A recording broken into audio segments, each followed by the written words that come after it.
US और Iran का युद्ध आखिर शुरू कैसे हुआ? बड़ी इंटरेस्टिंग बात यह है कि अमेरिका में ही इस बात को लेकर के एक बड़ा सवालिया निशान अभी भी बना हुआ है। यानी अमेरिका की आर्मी इस युद्ध लड़ रही है, लेकिन अमेरिका के पॉलिसी मेकर्स ये समझ नहीं पा रहे हैं कि हम ये युद्ध लड़ क्यों रहे हैं। क्या यूनाइटेड स्टेट्स ने अपनी खुद की सुरक्षा चिंताओं के कारण ईरान पे हमला किया, या फिर इसराइल ने अमेरिका को इस कॉन्फ्लिक्ट में ऑलमोस्ट जबरदस्ती खींच लिया? क्योंकि अब खुद प्रेसिडेंट डोनाल्ड ट्रंप और उनके नंबर 3 अधिकारी secretary of state Marco Rubio इस युद्ध की शुरुआत को लेकर के एकदम अलग अलग विरोधाभासी बातें कर रहे हैं।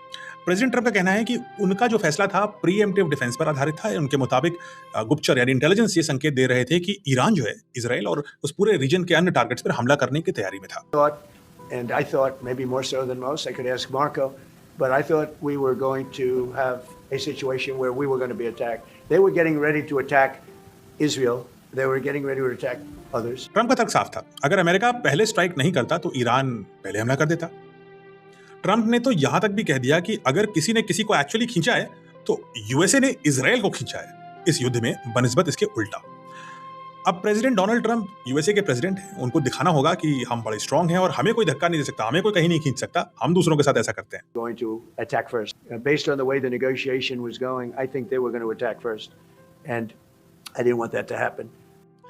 लेकिन एक दिन बीता और मार्को रूबियो जो सेक्रेटरी ऑफ स्टेट हैं, उन्होंने कुछ ऐसा बोला जो इसके कंप्लीटली 180 डिग्री था, यानी बिल्कुल उल्टा था। That there was going to be an Israeli action. We knew that that would precipitate an attack against American forces, and we knew that if we didn't preemptively go after them before they launched those attacks, we would suffer higher casualties and perhaps even higher those killed. And then we would all be here answering questions about why we knew that and didn't act. तो Rubio क्या कह रहे हैं? इनके मुताबिक USA को तो पहले से ही पता था कि इजराइल ईरान के खिलाफ मिलिट्री एक्शन लेने वाला है, यानी पूरी बात उल्टी हो गई। इजराइल ईरान के खिलाफ एक्शन लेने वाला है, और अगर इजराइल ईरान पर हमला करता तो रूबियो साहब को लगा कि ईरान भी जवाब में हमला करता, रिटेलिएट करता।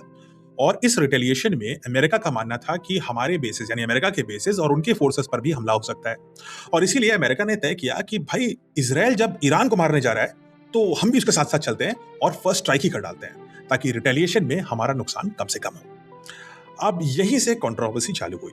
रूबियो की बात अगर सही है तो इसका मतलब यह हुआ कि यूएस पॉलिसी कहीं ना कहीं इजरायली एक्शन से ड्रिवन थी, यानी यूएस को इजराइल ने खींच लिया अपने एक्शन में। ये यूएसए का एक्शन था ही नहीं, ये इजराइल का एक्शन था।